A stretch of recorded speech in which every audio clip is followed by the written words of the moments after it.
Dear students, the topic we are going to discuss today is very important and very interesting in sociology. It is social change. All of us think that we know everything about the term social change, but actually in sociology the concept social change has a very elaborate meaning and explanations. That is what we are going to study today.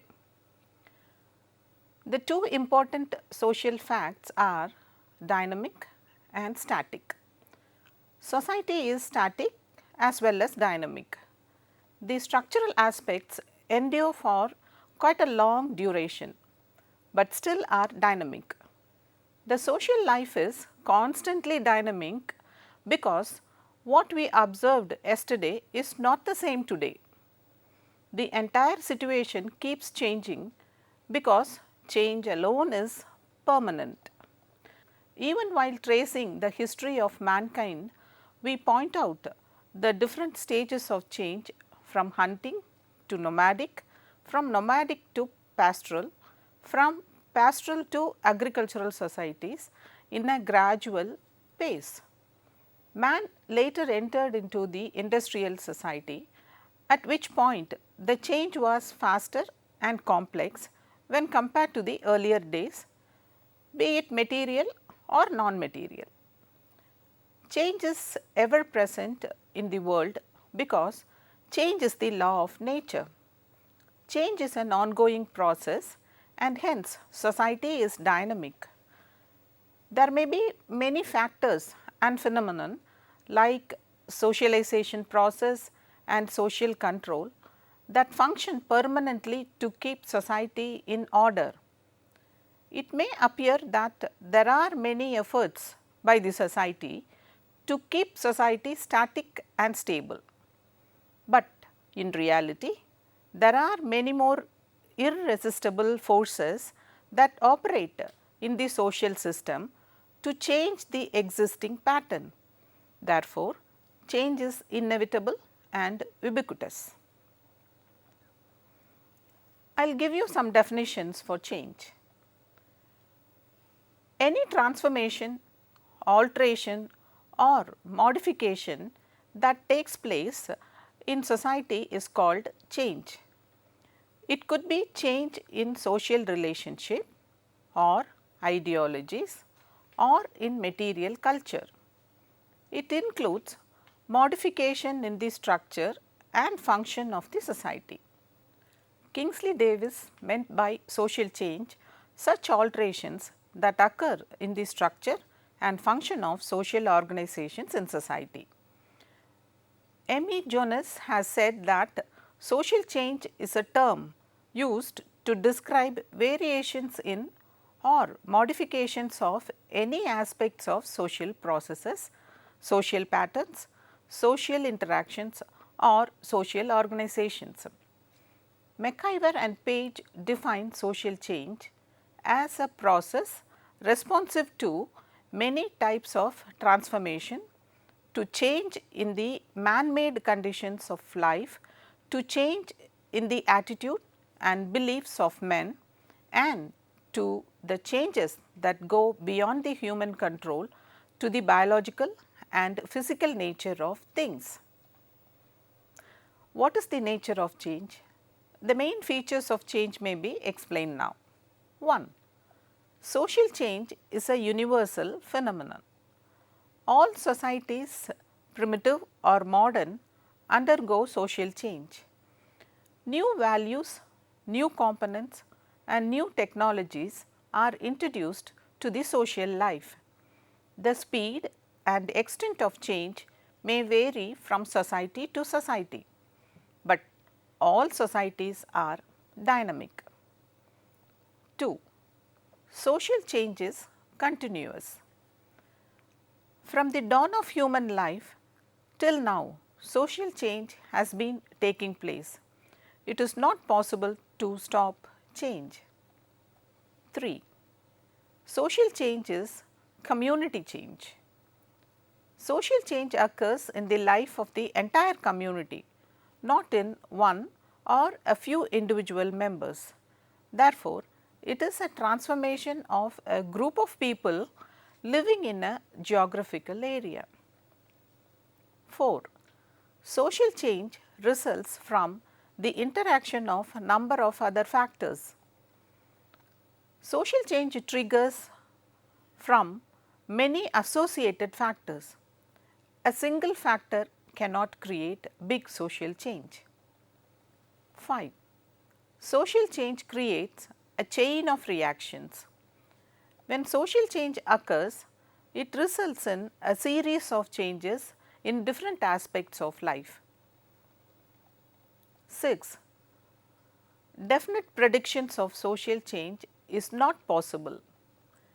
Change is the inherent law of nature, but we cannot predict that only a specific kind of change will be produced when a specific modification is made. Any type of unforeseen transformation could be the result. 7. Change is temporal. Change is temporal in the sense that it denotes a time sequence. Change takes place at different speed at different periods. Change was slow in ancient societies, but after industrialization, social change is very fast. 8. Social change is an objective term. Social change has no value judgment attached to it. Change occurs naturally. The results may be criticized as good or bad. 9. Social change may be planned or unplanned. This is an important feature of social change. Changes occurring beyond human control due to unpredictable factors may be called as unplanned change. Changes resulting from natural calamities like famine or tsunami are examples of unplanned change. The planned changes are those conditions that are determined by man through the implementation of programs and projects. Governments purposely plan for economic development, agricultural prosperity and improved health care. All those social events that we plan are examples of planned change. 10. Social change may be small scale or large scale. Some change may bring a short term or small scale results. The tempo of the change is minimum. In the case of large scale or long term change, the projects are planned well and they have far reaching effects on a large population and on huge geographic area. These changes aim at long lasting results. All 5-year planning and irrigation schemes, power plants and other such huge planning are examples for long term changes. There are different types of social change. Mainly there are 3 types of social change. They are social evolution, social development and progress and revolution. First I will explain to you what we mean by social evolution. The term evolution literally gives the meaning gradually unfolding. It indicates change from within and not from without. Evolution is spontaneous and implies continuous change that takes place in structure. The term evolution is borrowed from biological sciences to sociology. Charles Darwin propounded the theory of organic evolution that explains how various species evolved into another from unicellular to multicellular organisms and finally to human organism. Herbert Spencer applied this theory to study the concept social evolution, that is, from a simple and homogeneous to a complex and heterogeneous social unit. Even prior to him, Auguste Comte described the law of 3 stages of growth. The first stage, called the theological stage, was characterized by the belief that all phenomena are produced by immediate action of supernatural beings. The second stage is the metaphysical stage, in which rationalism and speculation started growing instead of imagination. The final stage, according to Comte, is the positive stage, representing scientific way of thinking. Spencer had believed in the unilinear evolution of mankind through definite stages from childhood to maturity. Similarly, human societies also evolve from homogeneous to heterogeneous civilizations. He observed similarities between biological and social organism in respect to their visible growth, growth in size and complexity, and their interdependent parts. Spencer also pointed out differences between biological and social organisms. These are: 1. Human organism is a concrete whole, while social parts are dispersed. 2. Society has no external form, whereas organisms have a physical body. And 3. Parts of society are not stationary, while human parts are fixed. Spencer's social evolution may be criticized in several ways, but it has provided a general framework through which the whole progress of human society could be conceptualized. The second one is social progress.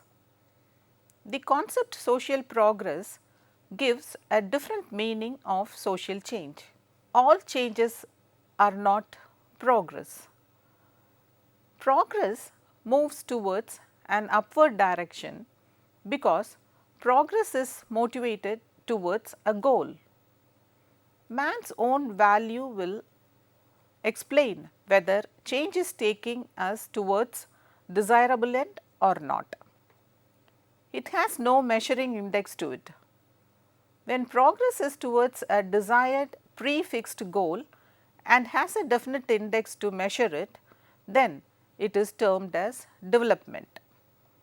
According to Ogburn, progress is a movement towards an objective thought to be desirable by the general group for the visible future.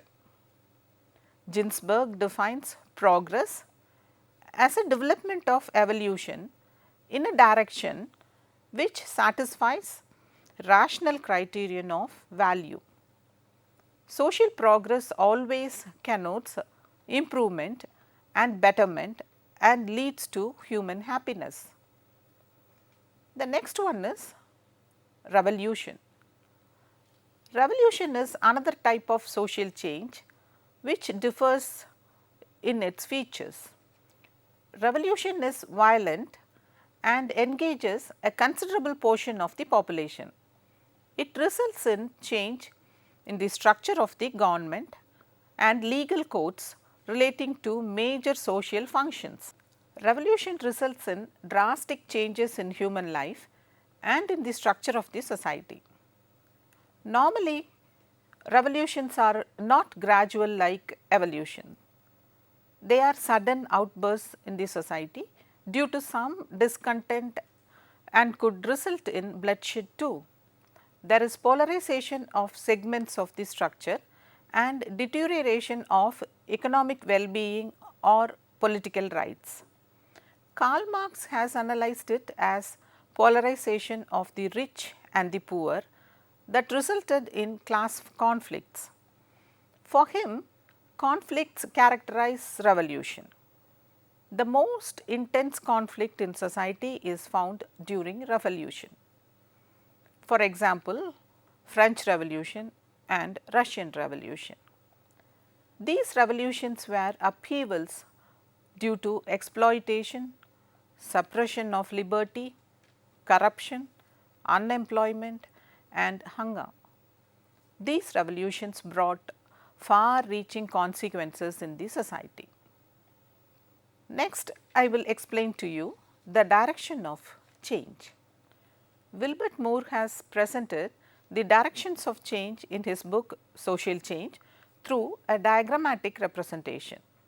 The first type of social change, as explained by Wilbert Moore, is simple rectilinear evolution. This is the simplest representation of evolutionary growth, marking gradual and continuous development of man's civilization. The second one is evolution by stages. This is referred to even discontinuity in rates of growth represented in stages. This is referred to as stair-step notion, subscribing to the idea of successive era of man's civilization with sharp breaks in between. Example, Comte's law of 3 stages: the theological stage, the metaphysical stage and the rational or the positive stage. Third one, evolution at unequal rates. There is growth at uneven rates. This represents a developmental cycle with long term upward trend. For example, changes in the Western world, then certain civilizations with Renaissance period in between, and also industrial revolution with innovations and giving accommodation to the new innovations. The fourth one is evolution by cycles with short term reversals. This direction refers to higher peaks in the cycle and a relative decline.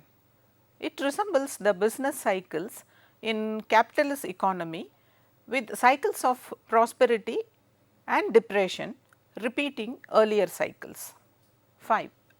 Branching evolution representing both growth and diversity. This diagram makes an attempt to combine unity and diversity with the single conception of branching evolution.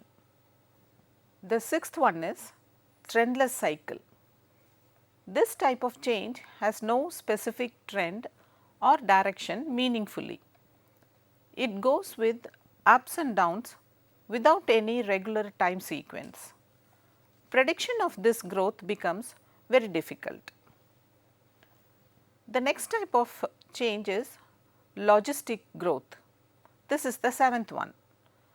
This trend may be applied to population growth. The eighth one is reverse logistic growth. This may be illustrated with death rates. The ninth one, exponential growth. This type of direction is associated in innovations and technological change. The last one is primitivism. If we want to show the trend of change with respect to features like primitivism, it could be represented with gradual downward change. These are some of the directions change could take place according to Wilbert Moore.